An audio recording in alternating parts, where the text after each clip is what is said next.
Let's do this.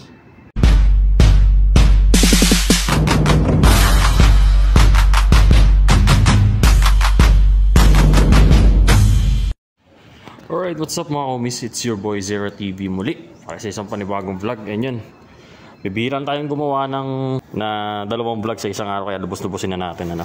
Ito ngayon, meron akong side mirror dito na trending na tong side mirror na to sa online community, sa motorcycle community. And unboxing na rin to guys, Ayan.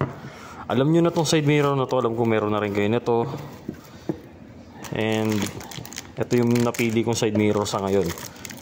Ito yung tingin kong okay na side mirror. Kahit di ko nalagyan ng na blind spot mirror, okay na siya kasi malaki siya, tsaka walang grado. At ito yung Street King side mirror na aking in-order sa Shopee. Nakakahalaga na to ng 400 plus pesos. Alright guys, ito yung side mirror na gamit ko ngayon. Parang stealth side mirror siya. And may blind spot pa tayo dyan, dalawa. And maikli siya. Kaso trip ko talaga yung gantong design ng side mirror. Natripan ko talaga. Kaso habang tumatagal, nare-realize ko na hindi ko gaano makita yung likod ko. Talagang inconvenient ba. Pero gusto ko pa rin talaga to side mirror na to. Hindi ko siya i-dispose lang. Siguro pag nagka-second MC, doon ko siya gagamitin. Pero okay tong side mirror na to. Pero ngayon tatanggalin ko na muna siya, tapos papalit ko yun. Kasi may pinaplano kasi akong forma ng motor ko ngayon, ng Easy Ride 150 Fi ko. Bali yung gagawin ko guys, ito yung magiging side mirror ko. Ito yung mga malalaking side mirror na to. At saka bibili ako ng bracket side mirror ng NMAX version 1. I-lift ko to pataas. Pero hindi ko gagamitin yung side mirror bracket, mount nun. Bali wala akong gagamitin side mirror na nakakabit dito. Wala akong gagamitin gano'n kasi bawal yun eh. Maybe, hindi ko rin sure kung yung bracket na yun na para mapaangat to ay bawal din. Pero sana naman hindi, no? Kasi trip ko talaga yung mataas na visor. Like sa NMAX ko dati, nakaganon yung setup nun. Bali pag bumabiyahe ako tapos nakangat yung visor mo, hindi talaga sasalpok sa iyo yung mga alikabok sa daan na sumasalubong sa iyo. Kaya yun yung kinaganda ron. Tsaka siguro magmamalaking visor ako para kahit paano maganda tingnan. And lalagyan ko rin siguro ng CP bracket. Alam niyo cellphone bracket dito. Yung kinakabit dyan yung cellphone holder. Maybe gagawin ko rin yun. Pero sa ngayon, dito muna tayo. Focus muna tayo dito sa isang Street King side mirror natin. Napoleon pa ang pangalan. Di ko alam kung bakit. Pero pare-pares lang naman na design yan eh. Pare-pares lang silang design. Kahit ano pang brand yan, parehas lang ang functionality nito. Alright. Dito na tayo. Buksan na natin ito. Ayan. Wow. Mukhang wala siyang guys. Mukhang wala tong grado, which is good. Ayan. Yan, medyo siya. Ball joint po yan kasi. Ball joint po yung na yan. And ito, I'm not sure kung saan ito nilalagay. Ito siguro. Hindi ko alam. Ito yung mga kasama niyang mga accessories. Takip to takip. Saka mga bolts and nuts. Gosh dang, hindi ko alam kung paano buuin to. Pero sige. Kaya mo na. Lang natin to. Tignan mo guys Okay na okay talaga yan. Maganda. Meron siyang notches dito. 3 notches. Yan. Na pagtatakpan nyo nito. Yan. Para hindi mangangalawang itong bolts and nuts. Wala siyang grado kaya napakaganda. Tsaka malaki. Tsaka ang nire-require ng LTO is yung 4 na daliri mo. Yan. Dapat pasok yun dyan. Yan. May sobra pa. Yun ang required na lapad ng side mirror mo. Yung gamit natin yun hindi ganun. Kaya medyo may pagka-illegal din. Kaya ngayon, ito gagawin natin yan. I-install na natin siya. Tuturo ko sa inyo paano. And ito, lagyan nyo ng washer na included dito sa part na to. Yan. Tapos sunod nyo to, itong bracket na to para sa side mirror. Saan nyo nilalagay yung side mirror na to. Tapos lagyan nyo tong Allen bolt. Whoopsies. Lagyan nyo yung Allen bolt dun. There. So, screw nyo lang naman ng included Allen wrench. Yan. Yan, medyo tricky lang kasi virgin pa to. Yan, what the heck yan. Yan, rounded siya. Yan, okay siya.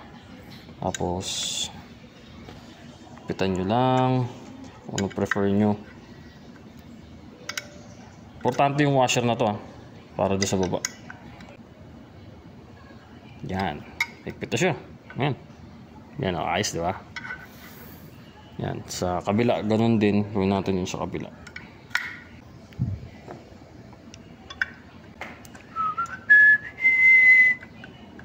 There we go.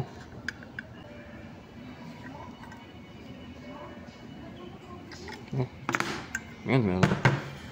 Ayos na. Adjust na muna natin to para hindi masyadong maluwag. Higpitan naman natin siya, syempre. There we go.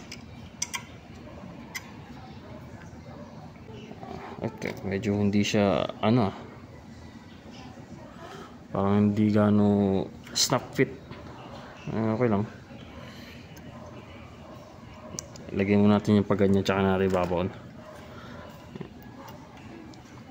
Para siguro kasi nyo pa. Kung hindi nyo gusto yung angle, pwede nyo pang siyang i-adjust.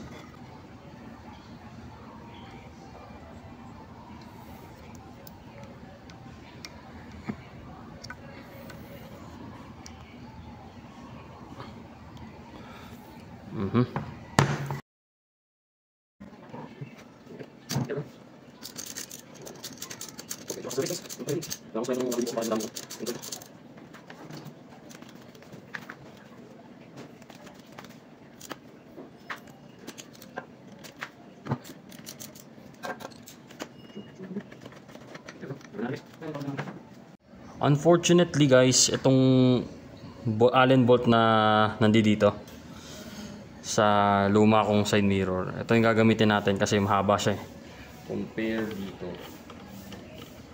Okay, so makikita nyo sobrang ikli nito. Naglalagay ako ng cellphone holder dito, which is dadagdag yung height, kaya kailangan na mas matangkad na Allen bolt. Kaya ito muna gagamitin natin. Ito na natin siya ng bagong ring washer.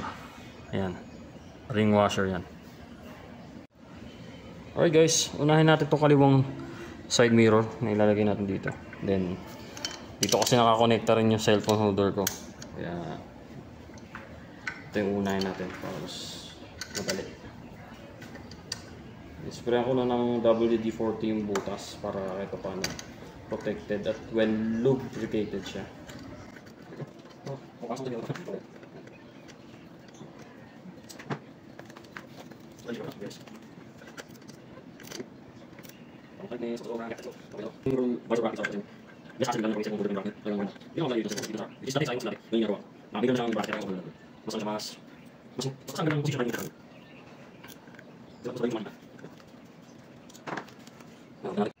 Alright guys, ito na, nakabitan natin yung Street King side mirror. Ang lupit ng itsura guys. Mas okay siya tingnan kumpara doon sa maliit. Tsaka mas legal siya. Legally allowed to. Kasi pasok yung 4 na daliri mo talaga dito. Di kumpara dito sa isang gamit ko, 4 na daliri, hindi papasok yan. Kaya goods na to. Tsaka wala siyang grado, yun ang kinagusto ko dito. First time ko lang talaga makabili ngayon. First time ko makabili ng side mirror sa Shopee na walang grado. Kasi kadalasan naman nabibili ko may grado. Close up talaga. Kaya hindi ko gusto. Tsaka pag nakasakay ka na, maganda yung placement. Talagang kita yung likod. Yan. Wide view, literal wide view. Sobrang ganda. Ayan. Kaya kung magsa side mirror kayo guys, lakihan nyo na. Tsaka maganda to, ang dami niyang adjust. Ang dami niyang pwedeng i-adjust dito para ma-adjust ninyo yung kung ano yung makikita nyo sa likod, ganun. Merong allen bolt dito, merong allen bolt dyan, bolt joint pa to. Yan, hindi kayo talo. Okay na okay tong side mirror na to. And if you enjoyed this vlog guys, please like, share, subscribe sa ating channel Zero TV for more Easy Ride 150 FI contents, no?